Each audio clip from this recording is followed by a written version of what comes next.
President Biden today gave new insight on whether or not he plans to run for re-election in 2024. Will you be taking part in the Easter egg rolls after 2024? Well, I plan on at least 3 or 4 more Easter egg rolls. At least 3 or 4 more? Maybe 5. Maybe 5? maybe 6. What the hell? Are you saying that you would be taking part in our upcoming election in 2024? Well, I'll either be rolling an egg or being the guy who's pushing them out. I plan on running now, but we're not prepared to announce it yet. Well, this Easter egg roll, you didn't have a comms advisor in an Easter bunny outfit hopping over to stop him. But anyway, although the president isn't prepared to announce just yet, he does, however, have a strategy ready to go. His plan to win? Well, it's banding together an army of TikTok influencers to tout his achievements in hopes of wooing young voters. You heard that right. TikTok, the Chinese-owned app that lawmakers have been actively trying to ban over national security concerns.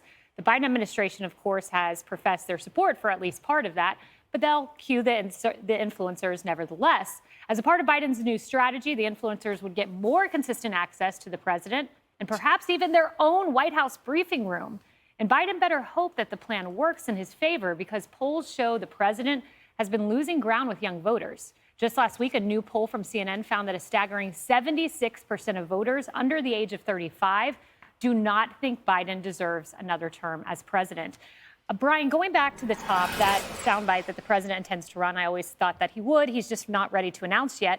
Why would he announce yet? Because when you think about it, he has no meaningful primary challenge unless you consider Marianne Williamson a threat or Robert Kennedy. And Axios saying this, Biden advisors, yes, Biden advisors also believe that waiting has a potential upside. It allows him to contrast his leadership from the Oval Office with the chaos of the Republican Party and the drama surrounding former President Trump's indictment. So no incentive to announce now. I got it. One thing would be good to be out there and to get your message out. The reason why previous presidents have done it, they feel as though they want to have an excuse to go to the people to explain what they're doing overall rather than reacting to the headlines. But number two, you can't get this president to be president, let alone talk about the next 4 years. I mean, where is he on China? Has not talked to the leader. Where is he on Russia? Why isn't he explaining to the American people why Ukraine matters? Because you could see some of this support fracturing. Tell people about losing control of the dollar, what it would mean, why I got to be vigilant. Tell where's a meeting with the Brazilian president to say, how dare you go and give up, cut a trade deal with China? You know I supported your reelection, which he never should have done anyway because he's a communist and who worshipped Fidel Castro. But on this, I have no problem. It's a great strategy to go for influencers. Then what President Trump did with Facebook and Instagram. He was great. He was brilliant at it. Twitter, nobody better. And Hillary ignored it. But TikTok, it shows he does not get the security issue with this. It also shows he's ambivalent to it, which is nuts. Does he even know what's going on with the big debate in Congress? Did he watch those hearings? Did he see Democratic Senator Warner say we got to ban this thing? Yeah, he wants to ban it on government devices or has banned TikTok, but wants to curate the vote of TikTok users nonetheless. Lisa, can't have it both ways. You can't have it both ways. In politics, as you know, you don't want it to be a referendum on your presidency. You want it to be a choice. Jen Psaki understands this principle. She said if the midterms were a referendum on Biden, they'd be in trouble. The CNN poll, 32% say Biden deserves re-election. That's paltry. At the same time, 33% say the same of Trump. So my point is this. Conservatives must illustrate a choice here, a clear choice why conservatism is better than Biden, because that poll is meaningless unless you deliver that choice to the American voter. Well, yeah, and that's why I believe, as terrible as what they're doing to Donald Trump is, and as much as we should speak out against it and fight against it, that can't be the only issue that Republicans are talking about heading into the presidential election. We have to make this a referendum election, as you pointed out, and also lay down another path for Americans as well. But in regard to the TikTok influencers, this is why they're not going to do anything on TikTok, right? They need TikTok as an influence machine, as a turnout machine, and it's working. You look at something like 1 in 4 individuals under 30 get their news from TikTok. You look at just this midterm election alone, you had, I think, the second highest election ever for millennials and Gen Z. Gen Z turning out in droves for Democrats. And I remember back in 2015 being on this network talking about Obama doing interviews with a YouTube star that bathed in cereal and milk. Do you guys remember this story? Yes.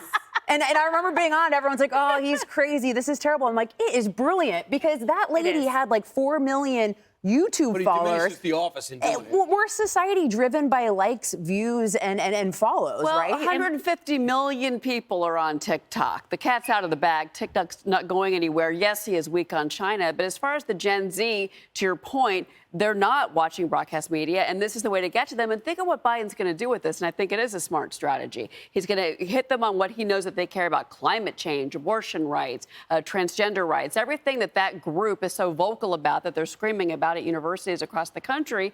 That's what he's going to do, and reach out to them to galvanize them to vote.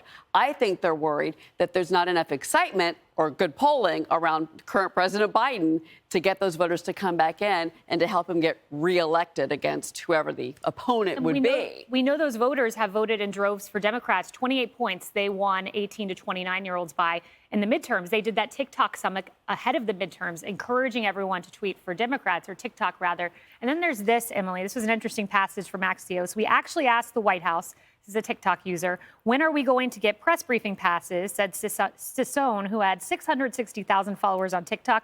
The result, the administration is moving towards giving influencers their own briefing room. If you thought there were softball questions now, imagine the TikTok stars asking Karine Jean-Pierre questions. I don't know if they'd be asking anything. I think they would just simply receive the sound bites that this administration gives them. My issue with this, in part, is that rather than being one tool in the administration's tool belt of marketing, one item in the constellation of information pathways that they use, they are relying solely on it, it appears, and in the process, they are amplifying those influencers as something that is totally blowing everyone else out of the water.